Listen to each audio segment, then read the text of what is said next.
So imagine it's the last day of your classes and you've just had this great semester, right?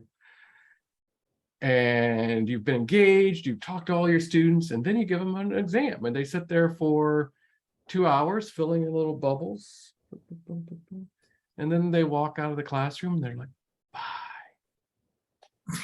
Have a nice life.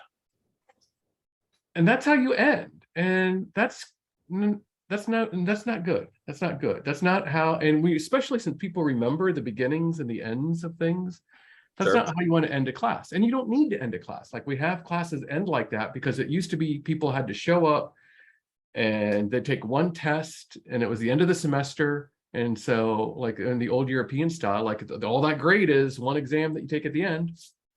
So you need hours for it. Or you're writing a 3-hour essay or something like that. Like, so you have that chunk of time. But for a lot of classes, you can do an exam that's, some other day of the semester or online or somewhere else. And so what can you do with those last 3 hours? And so in the article, I laid out the concept of the epic finale, which I would say is, oops, sorry, let me go back over here, which is really what I would call experiential assessment. Like reacting is kind of experiential learning. Like the students are doing a lot of experiential learning. They're learning about history by playing through history. And we do assessment of that by giving them tests, regular tests, but there's a separate thing that I would call experiential assessment, where you design an exam that's an experience, but that is meant to be graded. So so that their actions and what they record for themselves of what they're doing and responding to this prompt tells you what they really learned. Like because there's a difference between what they say that they learned and what they actually learned through the process of this. So there's you can read more about it. I had an article in Astro Ed Review way back in the day about it, but the thing that most people were found out about it through was a Chronicle of Higher Education article where I was pitching the notion of epic finales as opposed to final exams. And in those epic finales, they're usually low stakes, where it's not worth 50% of your grade. I usually suggested 5 to 10%, although my students keep pitching, like when I let them choose in the syllabus what the percentage is, like, we want 15, 20%. I'm like, really? You want like 20% of your grade to be based on something that you cannot possibly prepare for? And they're like, yeah, let's do it. Like, it's the opposite of what professors think. They think that the students want to know this stuff, but students are so mind-numbingly bored with education that the idea that there's something mysterious on the last day, they're up for that. They can collaborate, but they're still graded on their own thing. It's instead of testing them on the same format, which we're used to saying, like something on the exam, it's got to be something that you covered and it's got to be in the format that you've done. Instead, it says, here's a new format. Like, here's a format that you haven't seen this class. It's something you might see in a future class, or it might be something you never see, but it's taking, can you apply what you learned to a new situation? It's usually mysterious. I tell them, like, show up, like, wear comfortable shoes. That's it. Bring a change of clothes. Well, sometimes I have to tell them what to wear, like wear a white shirt and black pants, or for one of the, well, you'll see why later, or bring 3 changes of clothes and, one set of university gear, one entirely black outfit, one where you're wearing a sweater and they don't know why. Ration meals 3 days. Sometimes there's a hint, but it's also, I mean, it should be awesome. It should be the sort of thing that they go away and they remember this for the rest of their lives. And that was the goal. The goal was to make an exam that they would both remember and talk about for the rest of their lives. And we succeeded, I think. That after I wrote the article about it, one of my students went and was applying to graduate school down in Florida.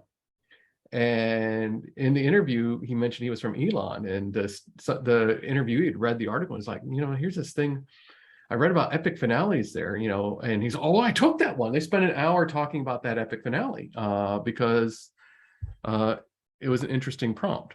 And so then you're asking yourself, well, what are these things? Well, the simple ones, the simple way, and not necessarily the most awesome ones, not the ones that are most inspiring, but the easiest to implement, especially for reacting folks, are to do things like Here, this was a regular galactic astronomy class. It was lab experiences and regular exams and all that sort of stuff. But then on the last day, in the last 3 hours, they'd each worked on creating a roll sheet for a debate about where they reenacted the Curtis Shapley debate. And so this was sort of a half-baked reacting game that now I have got roles for out there that people can play this one. It's like level 2 or 3 or something like that. But they played that reacting game on the last day. It was not a reacting class. Like this was a straight up 200 level science class, and they had a regular exam on the second to last day, like where they sat there at the computers and answered multiple choice questions.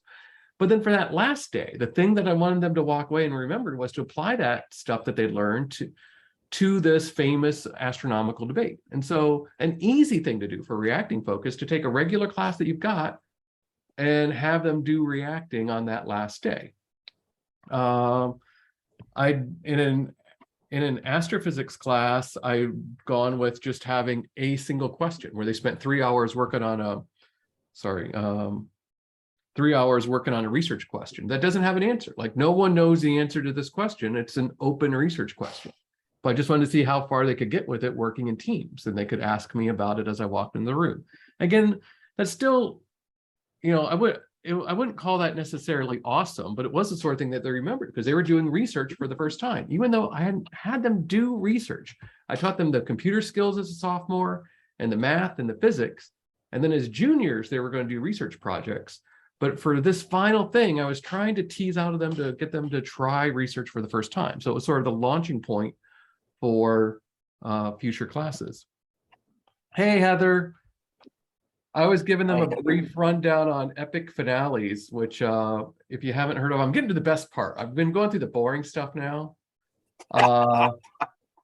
It used to be for my tech and society class that this epic finale was to do an Ignite talk. Like they'd watch, have you heard of Ignite talks? They're like these 5-minute talks where the slides auto advance every 15 seconds. So there's 20 slides every 15 seconds.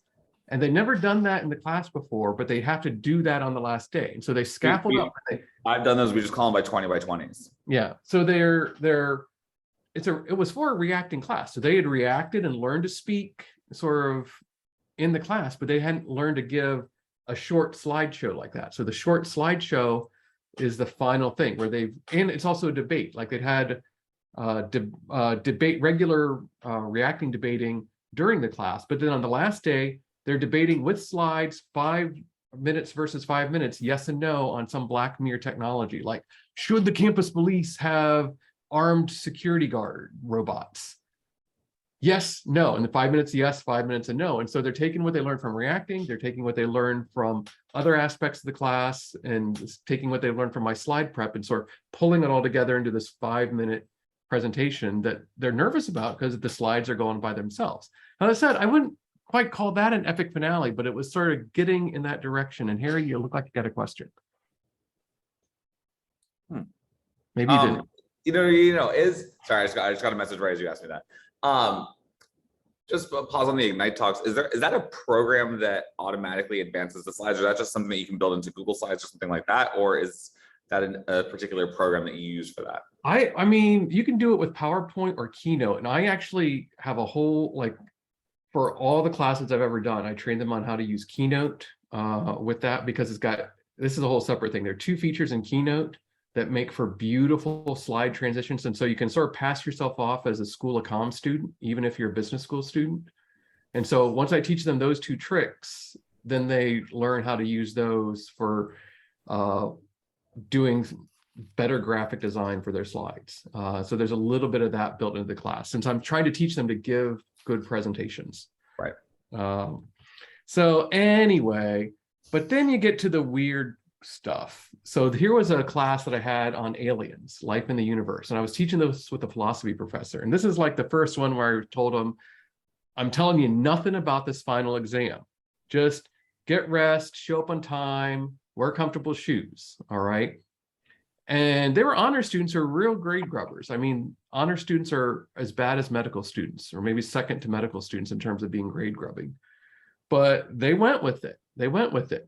And when they showed up, there were no professors, there was no chairs, there's no desks. There was 4 cameras and a monolith, a very, very large, heavy monolith. And like, what would you do? Like, it's a class they had about aliens, and for about, and we had cameras pointing at it so we could record everything that happened, right? And we had microphones in the room, and so they could see those. And for like 30 minutes, they just went cray cray. They were just like touching it. They thought I was inside of it. They were knocking on it, that kind of thing. And then they settled down to work, and they tried to look for other clues in the room. They sent a scouting party around campus looking for another one. They tried to think about what they'd learned in that second 30 minutes. And what they found, like 1 red marker, 4 black markers, and 9 green markers. And they're like, oh, that's a clue. And it was 149 was the ratio, the 1 square, 2 square, 3 square. That was the dimensions of the thing. And so they started to find other clues in the room. But then it got really cool. They just, even though it was heavy, they knocked it down at the 90-minute mark, and they use it as a conference table. And they're like, how have I changed as a person? How have I changed as a person? Yeah, they were just like the primates in 2001, right? They acted kind of like that for the first 30 minutes. So anyway, then they start asking like things that your provost and dean would just salivate over, like, how are we different as students? Do you really think that they're aliens? What did we learn in this class? I learned this, and what did you learn? And I really feel like I'm a different person. And yeah, blah, blah, blah, blah, blah, blah, blah, blah. So for 30 minutes, they do that. And then, even though we filled that, the bottom half of that, nobody would use it, they lugged that thing outside. They Stonehenged that down the stairs and out into the quad to show people. And so that was like an epic finale for them, where it was like, we recorded what they were doing to try and see what would happen. Now, another epic finale for that same class, I call Animal Planet. For Animal Planet, there was 2 white vans that show up, and it takes them to a house. And so they just get into the vans drive them to a house. When they knock on the door, the garage door is open, and there's 3 chickens in the backyard. And they open up the door, and then 3 chickens go to the door, and because they were trained to do that, and their goal is to try to figure out what to do. And there's 3 chicken pizzas, 3 cheese pizzas, and a jar of sunflower seeds. And like, one student's like, I think we're supposed to do something like, do chickens eat sunflower seeds? Maybe we should do that. And yes, I had trained the chickens to eat those sunflower seeds, which were meant for humans, but they would eat them as well. So that because they had said that they'd learned this lesson about treating all creatures with respect through the whole class. And if I'd asked them a multiple choice question that said, would you treat animals with respect? Then they'd all click A, yeah, I will, I'm going to do that. But in this scenario, what actually happened was one student kind of thought about it, and then another student, she said, like, I think we're just supposed to eat. And that class devoured all that chicken pizza in front of those chickens before anybody could say boo. One was thinking about it. One actually started to chase the chickens. And I'm like, no, don't do that. Like, don't kick my chickens. Like, that's not right in any circumstance. And then afterwards, when we were grading, we realized that was part of our rubric, like using and talking out loud about the things that you learned in the class and applying that to a novel situation is A level material, versus B is you're kind of doing the things that you should have learned from the class. C is you're just a regular old human, like a reasonable human would have done this under that situation, even if they never took the class. But an F is something that you shouldn't be doing anyway. Like, you shouldn't be going around chasing somebody else's chickens and trying to kick them. Like, that's not acceptable behavior in society. Yeah, I'd buy that. And so some students do that. And so my mantra is, don't kick the chicken. Don't kick the chicken. Like, that's true for life as well as these exams. And yeah, that's just it. In a previous scenario where they were role-playing aliens and astronauts, they treated those the astronauts treated and captured the aliens and treated them poorly. And so they're like, oh, we learned our lesson. I'm like, you did not learn your lesson. And this was a good experiential assessment. Like I said, if I'd asked them, they would have said one thing, but I didn't, they said another. So then I come to the conference in New York and I pitch this to Nick while we're walking to some Indian restaurant. And this is Nick Proctor, our new executive. And Nick is like, Tony, this is great stuff, but it's not as good as reacting because you can't put it in a bottle and sell it. Like you can't have a new professor come along and learn how to use that. No one else is going to ever do this. But then he went, oh, Nick, Dr. Snake Oil. And then he did this himself. He went and he made up his own epic finale for a dystopian futures class where and you can't read, it got downgraded. It says there, in his dystopian futures class, they walk in, and if you are one of the first 6 people to exit the room, you get a C. And if you're one of the next 7 people, you get a B. And if you are one of the last 6 people, you get an A. But if anyone's still in the room at the end of the exam period, everyone gets an F. And so they had to deal with their own dystopian future. And you know what? That was appropriate. Like they debated that, and you can ask him about the details of that one. We can't go into that right now. Oh, that was what it said there. Yeah, he had one. I don't remember the details, but one of the students said some like, "What a bag, and I'm leaving." Right? Yeah. That's sort of response. Yeah, and there's what he had. So I want to show just one clip because something we learned early on was, or in the second finale, was having them record themselves is helpful because they can all have their phones now, and then you can process their 5 minutes of video that they submit. Like it's a 2 or 3 hour event, but they choose to submit something. I tell them, I'm going to grade you based on what I see you doing in other people's videos, but also what you submit. So here's a different finale. All right. Yeah, so what I was going to say is that you brought up a good point about the cars being, well, looking like they're probably down in the form of life or something like that. You know what I mean? All vehicles would look like a form of life. You know what I mean? I wonder what houses would look like for one thing. That'd be one interesting thing. I wonder what they would think of like edifices in general. Then the second thing would be, what if they saw the whole Earth as a life form, right? With the cars simply being like blood cells, you know what I mean? So kind of like what we've talked about before, where we know that we're all like cells, like another thing. Yeah, we've talked about that. That's like one of those theories that you're all like one cell, like a giant or something like that. Yeah. But I mean, I'm not even like just on like the Earth as like a level of like life in itself. Yeah, you know, you can easily say that. I mean, I guess that's like a virus or something. You have to define like what life is like. Like that brings us back to the whole life that moves, that breathe, and to have some sort of neural networking that allows it to think. Sentient. But even like people on Earth have different opinions on what life is. If you think about. All right, so I'm going to skip past that. You know, if we ever, they go on and they talk about that. They were going around town trying to pretend, or they were being asked to look at our society and the county that we're in through alien eyes, both literally and figuratively. And to say, what do you think of a civilization based on these 7 locations? And so they went to the 7 locations and took pictures and came back and tried to formulate what our society was about. So you might ask yourself, is this the sort of thing that you could do in a reacting class? Because that's an aliens class.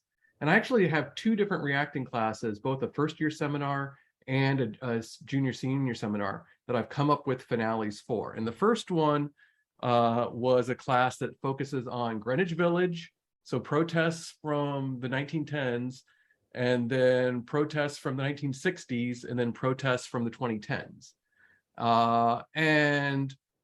So it's 2 reacting games plus looking at modern stuff. And this was, I was teaching this back in 2017, that I do a fair bit of photography of protests. And so these are my own photos from photographing what happened in Charlottesville, photographing the protests of Silent Sam, this is the Confederate statue at Chapel Hill. There's been other stuff since then, but I was teaching this class at the time, and I was thinking when I started, oh, well, you know what, maybe we can go over to the Chapel Hill protest, but then there started to be guys with guns that really didn't like me or Elon that much. And I'm like, I'm not gonna send my students to Chapel Hill, even though it's another college campus, because there's armed Confederates walking around campus. That's not good for anything to require your students to go into that. although there was an entire campus at Chapel Hill there.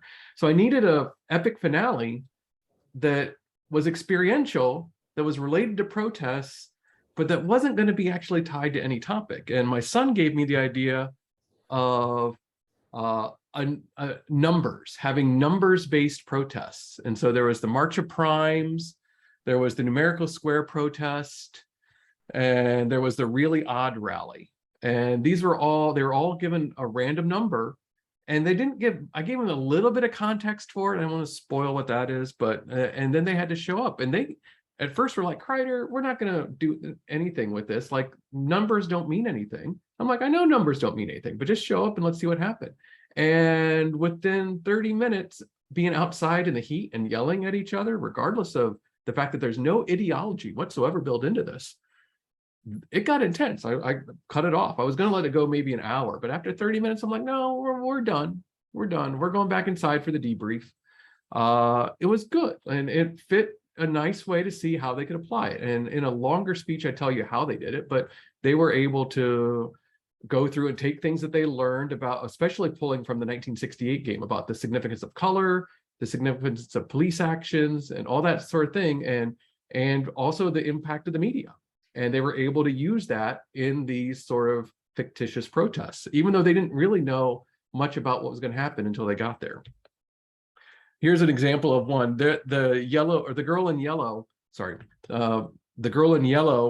brought yellow gear for everybody, and then brought bubble wands and was like, yes, well, I'm going to use these bubble wands to spread love, but also, you know, if I need to hit someone, I will, because violence draws the media lens. I'm like, oh man, you were really paying attention in the 68 game. So here's samples from that. And like I said, they got into it. Actually, that on the right there, the girl in the center with the 3 on her cheek is Emily Wilborn. She's on our reacting board, or right now, she's our student rep on the reacting board. That she was excellent. She played all 3 protests, even though she didn't have to, just so that she could sort of see what was going on there. And a good lesson from this is one of the good students in there, in terms of the kind of reflections they do, she did a pre-reflection where she thought about what was going to happen. And then she, as the game is warming up, she shows what she's doing and she shows what other people's doing. As the finale is underway, she's filming herself and other people, and then her engaging with other people. And then after it's over, she did an immediate debrief, like in the classroom before she went back to her room, and included film of other people doing their debrief immediately afterwards, and did her own reflections 6 to 7 hours later. And I usually have these do 24 hours after the event, so they have time to process it a little bit. And so there's lots of different things, lots of different ways that you can debrief on this, to think about it after the fact. And I've done it in multiple, I've done it in a technology and society class as well, where I run Galileo, and the Industrial Revolution game, and then we consider modern revolutions. And I've got 3 completely different epic finales that I've written to go with that one, that I won't go into. But I want to pause, catch my own breath for a second. Like, are there any just general questions about that, or ideas or classes that you're thinking about that, like, yeah, that's something I would want to put a finale in?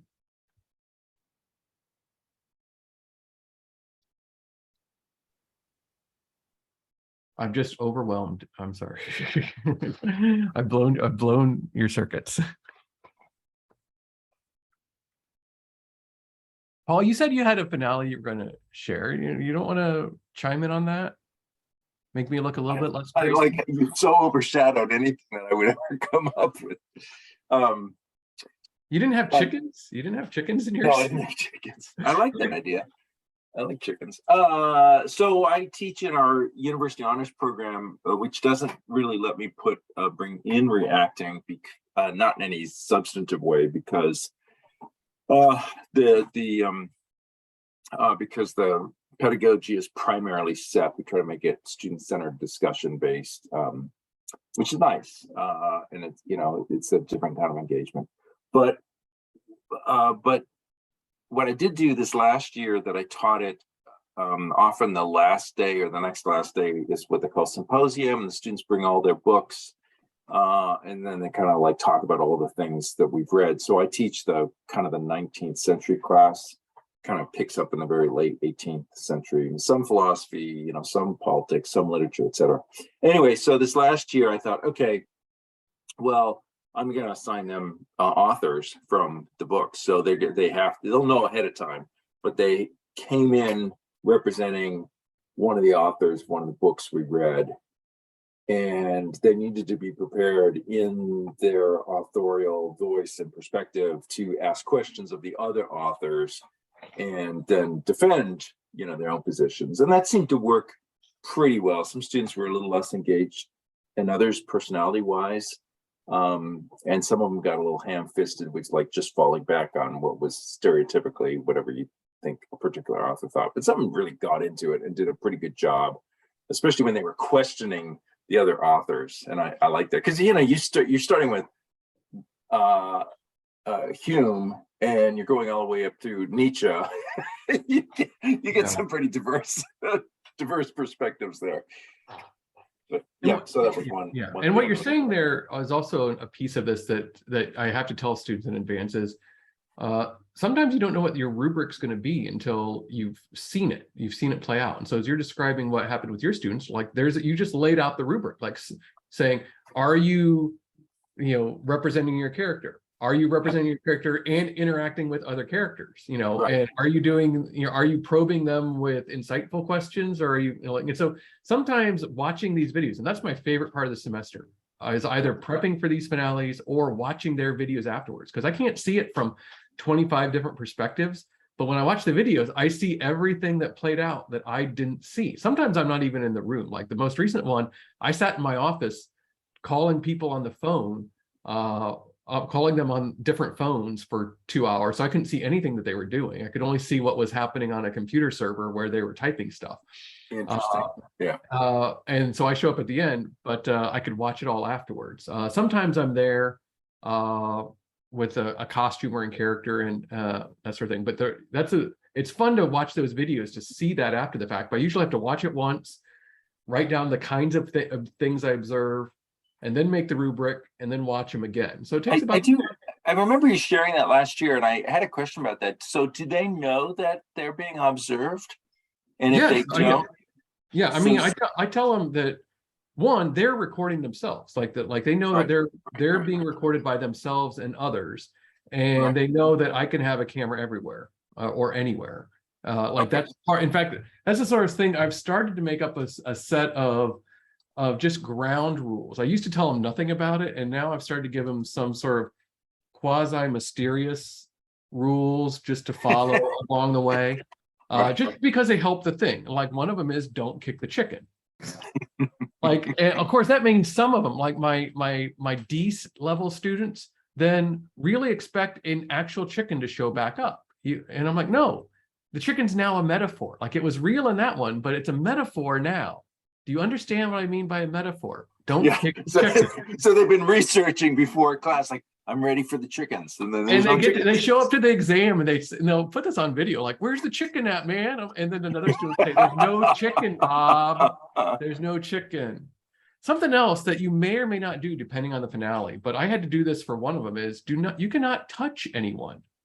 I did this rule. I implemented this rule for the first time. Sorry, when I had a finale that involved this thing, and so this was a one that went with the Industrial Revolution / Galileo games / modern technology. This was a trash robot. I don't want to get into the details of that. It'd take me about 10 minutes to explain that. But the reason I told him not to touch anybody was I wasn't sure who was going to be in that costume when I was coming up with it. And I didn't want a bunch of I didn't want them to get too close to whoever that was. It ended up being me. But that said, I didn't want them to crowd around it too much. So I said, you can't touch anybody because I didn't want them to touch it. And they didn't know that it was going to be there. I also underestimated how fast and anxious 18 to 21-year-old boys are. Like I was on a bike. Excuse me, Tony, you just skipped those years when you were growing up? Well, it's been a long from time. 17 to 22? I thought that me on a bike was going to be substantially faster. But the thing is, I neglected to account for acceleration. And I knew this. If you would have asked me, I know that humans running can accelerate really quick. And so, you know, on a bike, I can go much faster, but it's not exactly. Can't accelerate as I quickly. can't accelerate as quickly as them. And they just had a bit of extra testosterone that day, and they were going to chase me down.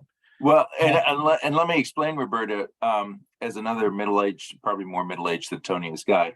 One, we don't perceive the decrease in, you know, our reflexes as men, our testosterone levels, or just our overall energy. We'd like to think we're still 20 and we're not. And then, so we're surprised when 20-year-olds like could beat the crap out of us. Right. Well, they didn't catch me, but I also forgot, I neglected to account for the fact that hazmat suits do not let liquid in, but they also don't let liquid out.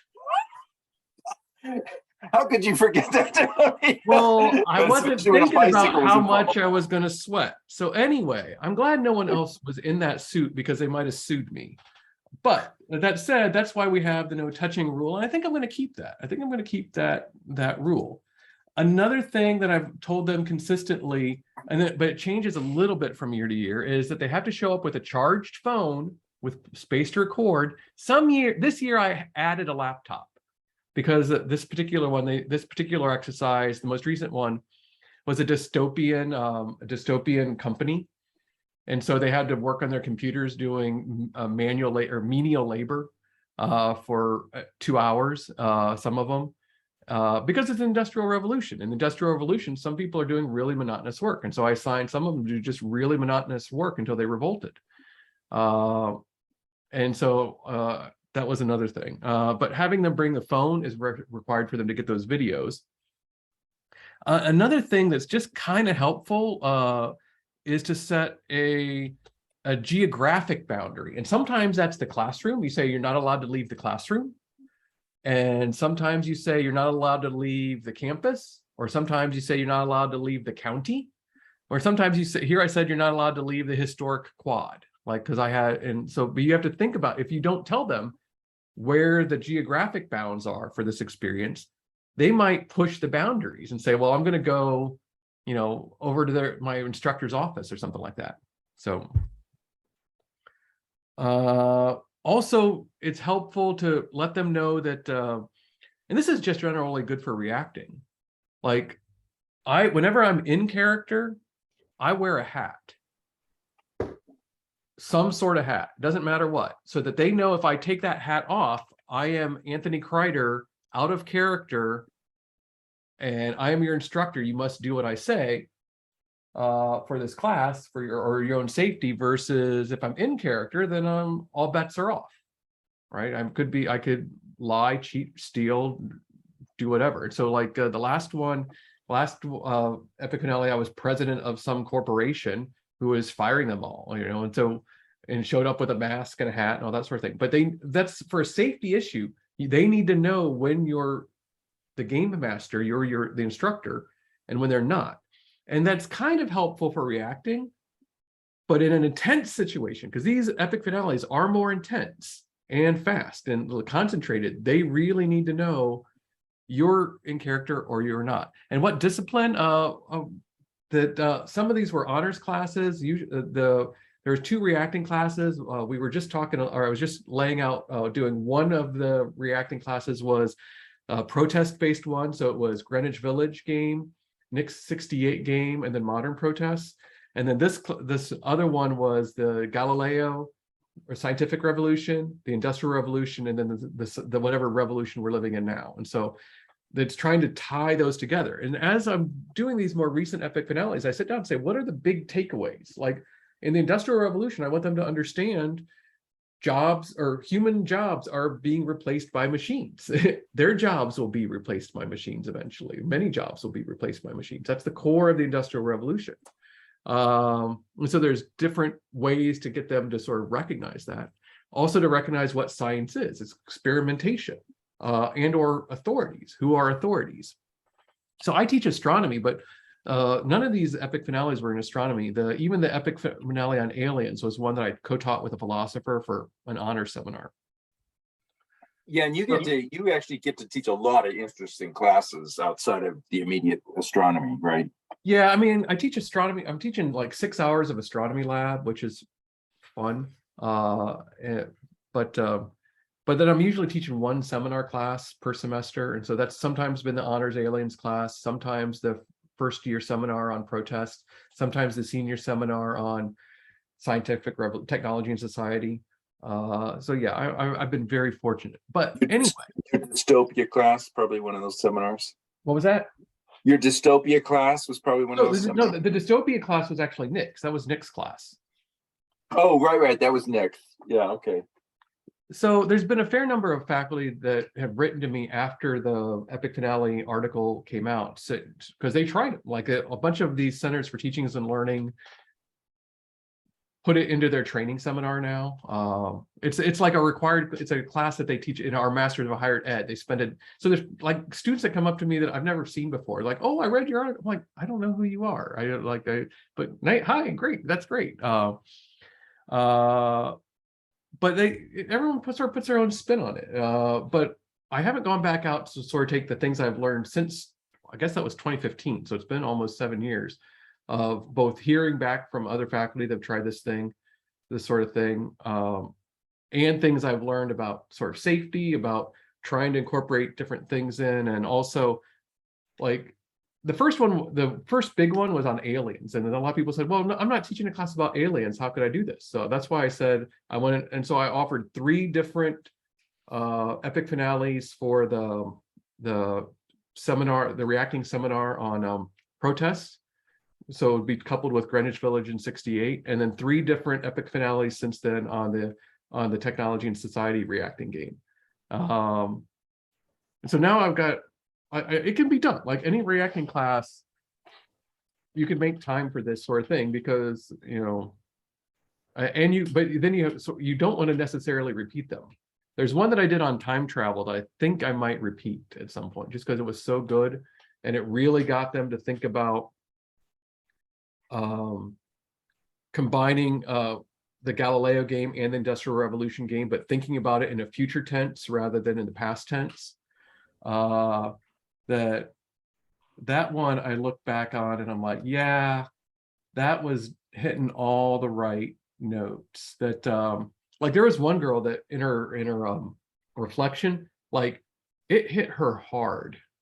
Like she was reflecting on her own future. That for this one, they show up to the room and I was jokingly saying, all right, I'm going to tell you how time travel works. And it's not like in Back to the Future. It's not like in Avengers. It's this Christopher Reeve movie, Somewhere in Time, where you just have to sort of put yourself in the right room in the right clothes, and then think hard, and you'll go back in time.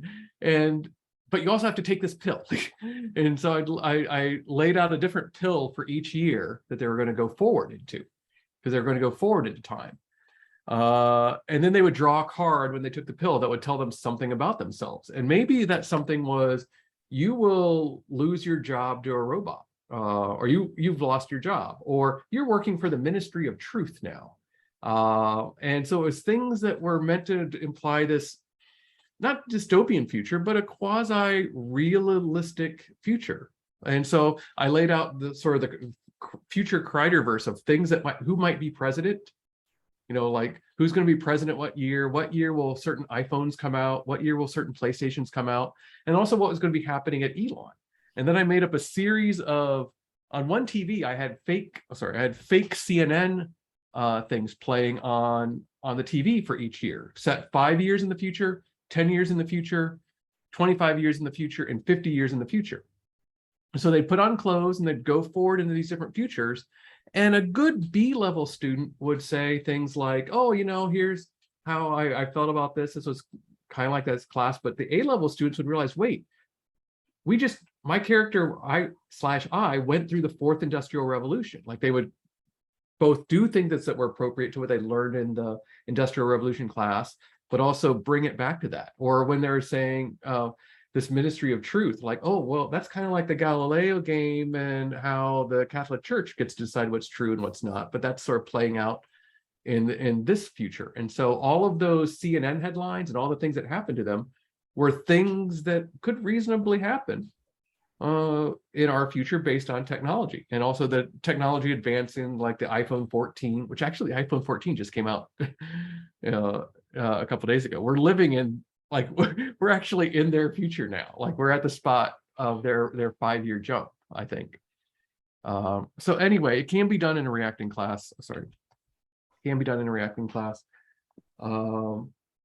And I just like to see other people do it. I'm not like, at this point, I've run enough of them that I'd be curious what other some people come up, because I've heard from people that have run, reacting folk that have run and reacting mini games, micro games as their finale in a reacting class. And even Carnes, I think, does that.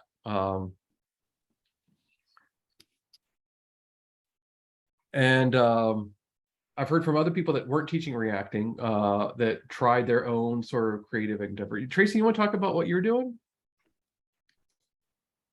Well, I just threw it in because you were saying, so I tried it, probably inspired by your article back then, and it was several years ago. So, and I haven't been able to teach the same class since then, so I haven't run it.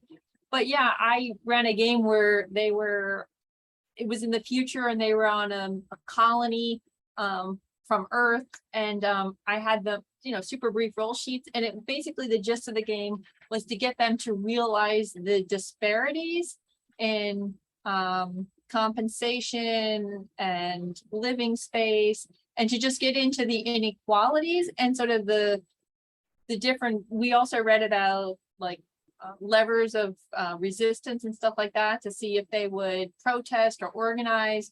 And things like that. But it was really rough because it was my first time I ever wrote any kind of game. Since then, I've created a whole game. So I should go back if I can run that class. And I'd be really interested in trying to tweak that game now. But the students really got into it. And it was nice. I think if I refine it so that the ideas are even clearer and the prompts are better, it could tie the semester together nicely. Yeah, and that's the sort of thing where sort of thinking about or having students who've been through a semester of reacting games, giving them an opportunity to connect it to things outside of those historical games, which they sometimes have trouble doing, that they sort of see the games as their own world and have trouble connecting it back to their own lives and or the reality that we're living in now. Yeah, and I can remember we were doing Patriots and Loyalists. We talked about levels of resistance, or to get your point across. And I had students coming and complaining about a particular major and the advising on campus. And like, I kept trying to prompt them, like, what did we learn about like organizing? And and I really had to lead them through that. The leap was not it was also a first year seminar. So it was interesting to me how they needed a lot of prompting to see that they could take some of the things we learned in the class to organize and to ask for, something from this department. Yeah. That's always a hard thing to do, like just in general with any class, regardless of whether it's reacting or not, to say, I'm going to apply what I learned in this class to something outside of this room. Which is why I also like playing these finales not in the classroom. I mean, just to put them in a different space entirely. And so that they're in the mindset of like, I'm still with these people that are in the class, but I'm physically somewhere else. So it's making their brain think a little bit different.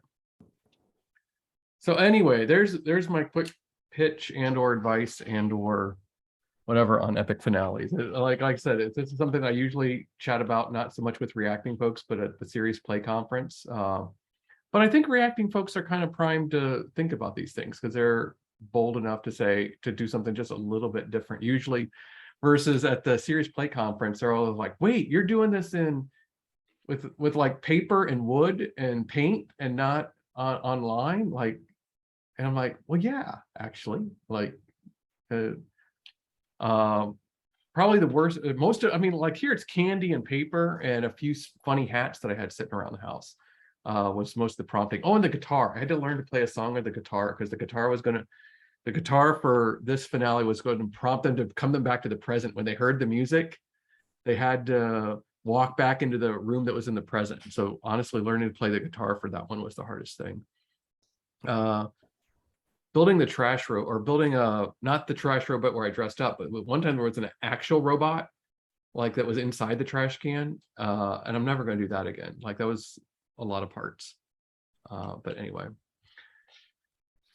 So Heather, you looked like you were going to say something. Oh, no, I'm doing my first all reacting class, but it's a world history class, so I'm still grappling with coverage. Yeah. And so it's not a themed class. And so I hadn't really thought through, and I'm still thinking through what am I going to do at the end of the semester. So I'm starting Ming China next week, and then I'm doing Patterson for industrialization, and then the Egypt game I'm working on for imperialism and independence.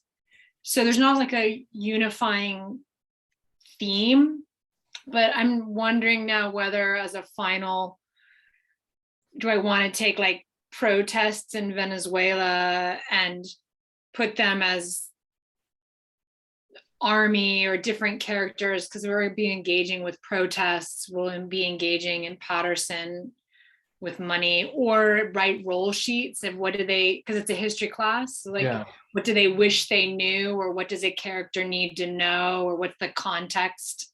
So it's getting me thinking more creatively, which I appreciate. I might be coming circling back to at some point. I mean, that's one of the things where, like, if I was in your position, an easy sort of starter epic finale for that is a modern scenario, like even a model UN scenario where you're tackling a very modern question, but then where you're expecting them to bring things in from their other history. And that's the sort of thing I tell them, like it sort of comes into the grading where they have a chance to talk to the camera, like do a little selfie cam and say, all right, here's what I think is going on.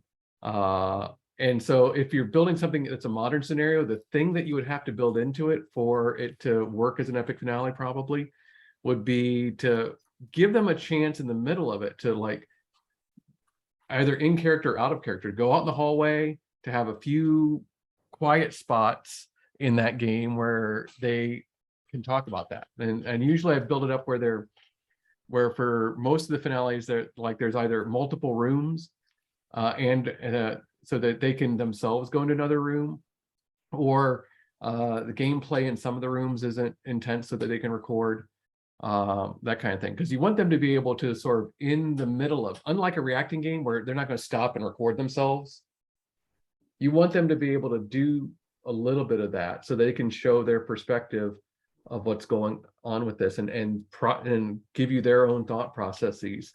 That we didn't have that the first year because not everyone had a phone, and so we tried recording it ourselves. But the problem is, then you're only seeing things in the room where you set up the cameras, and you're not going to catch everyone. And then it's also they're not getting to contribute to what they think is important. Like, it's one thing to have video capture of the whole thing, and that's sometimes good to set up a camera just as a timestamp. Like I probably an investment that every reacting person should have at some point, because it's just ridiculously useful. You'd think a GoPro would be the thing I would suggest, but GoPros have a limited battery life, and you're always like on the cusp of running out of time, it seems like, with it. I got this police body camera, and it's cheaper than GoPro, and it's 8 hours and nearly infinite memory. And so I just fire and forget. Like, I just crank it up at the beginning of something I need to record, and then at the end it's done. It's not great video, but I don't need great video. I just need to see what's happening, have a timestamp so I know what's going on. Then when you see other students doing things, when they turn in their own videos, you can kind of get a feel for when that happened based on your own 3-hour video or more. So you think it's important to not be there? Like, the point is for them to work it out without, and just, sitting in the back corner, it just disrupts all that? Sometimes if I'm in the room, I'm in character. The only thanks, Harry. Thank you so Sometimes- much, guys. Have a good weekend. You have a good weekend. I do think that it's very helpful for them to sort of feel like that they're doing this without you there grading them in real time. And sometimes I'm not in the room at all. Sometimes I show up briefly as a character, like either that robot that I showed a little bit ago. In the protest one, I showed up as 3 different characters at different times. A reporter, that let me get good photos of them. There I brought in my nice camera and I'm taking good video and photos in character because I got an excuse to be there. As a cop, and as an instigator. Like there was this conspiracy theorist that believed that ones were the best number, that ones were the worst numbers, and that all of the numbers should hate ones. And so it was leading this anti-one conspiracy. And he was handing out pamphlets on that. And so they're trying to figure out what was going on there. And his anti-one rhetoric increased from protest to protest as well, which is something that they had to figure out. So coming in character, but then also being able to take off the hat at the end and then have a discussion is helpful. But all the best ones have had the lightest touches. In fact, the very first one, I wasn't even on campus. Like I just set everything up and drove home and realized if I'm there, I'm going to intervene because I'm going to be frustrated, that sort of thing. And the second time around, I was there in character, but then I could intervene in character. Like when they were going to try to leave the room, I could try to stop them. But as a robot that was, or as an alien, I guess, it wasn't a robot that was not there. So I could see what was going on, but I wasn't giving them any hints. I was completely silent. So yeah, it's not required for that. It's just as easy to go out of the room. You're kind of trusting them, like, hey, are you going to do this thing? Sometimes, now the last one, here's another thing. The last one, instead of me being there in person, I got 2 former students to show up as characters.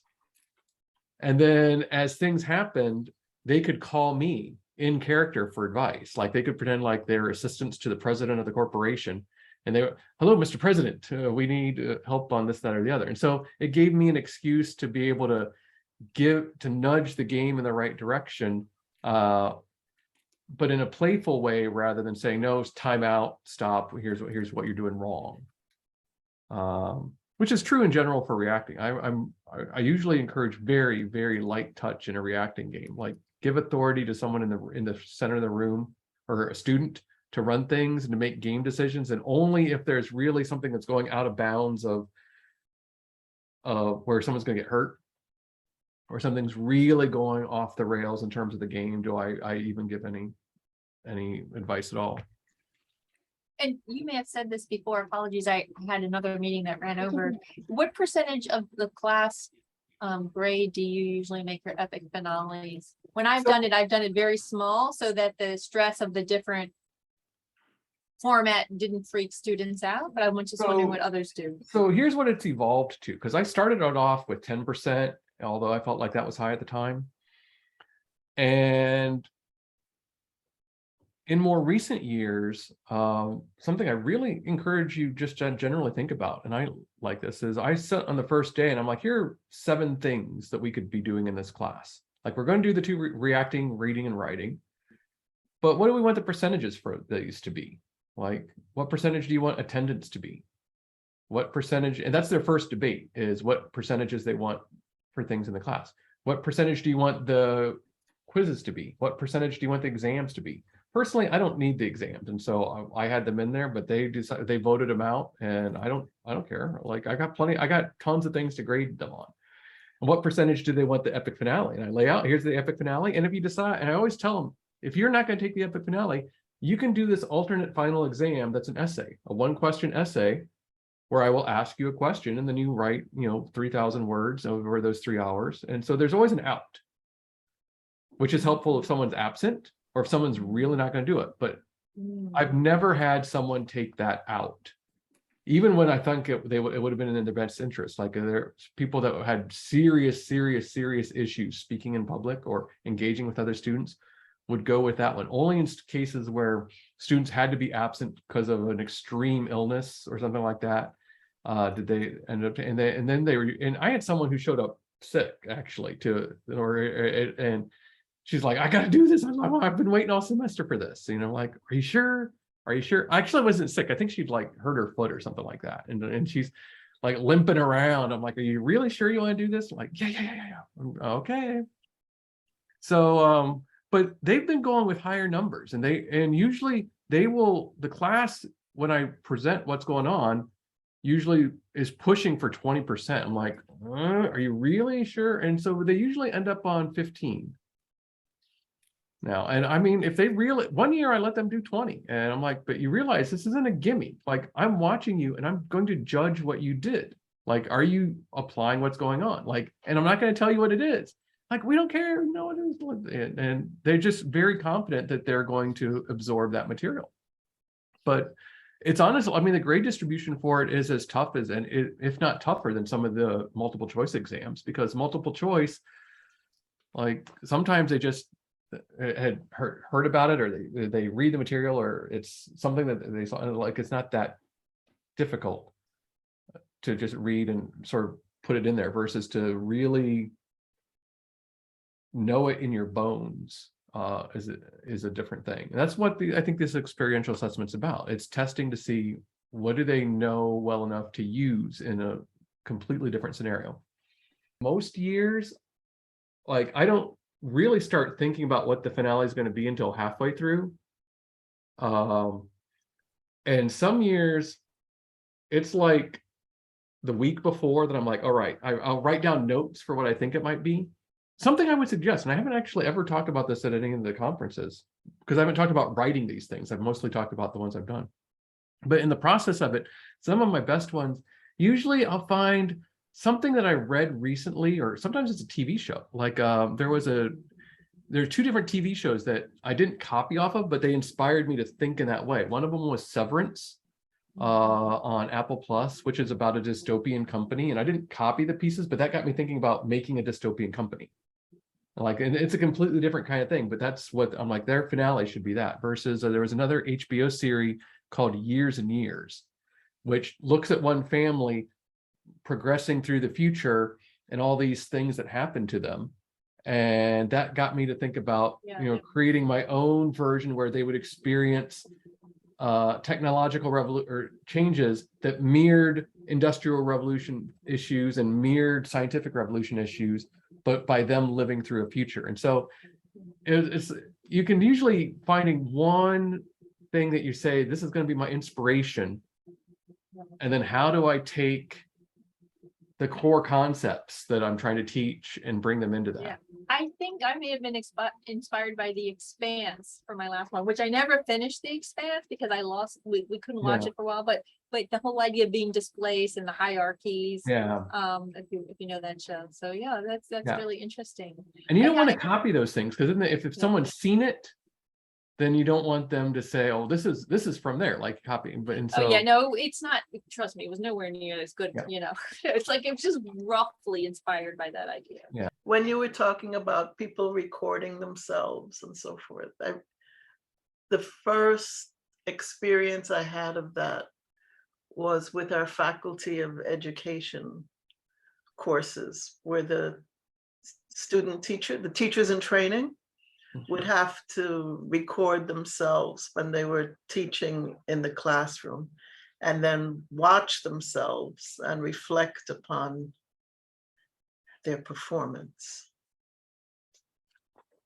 Yeah, and that's something that I wish that we had more time. Like if the epic finale was done earlier, then there'd be a chance for me to go through and sit down with them and watch and put together the composite video and then watch that and have them talk about it. But I also don't like the idea of putting this in the middle of the semester.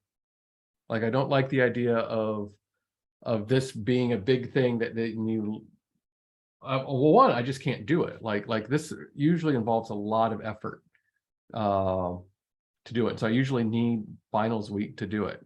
There's one year that we did something kind of big in the middle of the semester. That was kind of like that one, but we didn't record that. But it would be helpful. It is helpful to have a longer postmortem. And I usually, or where you sit down and sort of ask. And usually I try to make that at least out of the 3 hours to carve out at least a half an hour where they do that reflection, not so much on of the videos, but on what they saw themselves. And that gives them some material for those videos then, at least. But you're right. There's many times I wish I could grab students and have them watch what I saw them do on the video, and like, that was great, that was awesome, you know, like you're really into it, versus no, you freaking kicked the chicken, like why are you trying to beat up this thing or whatever. So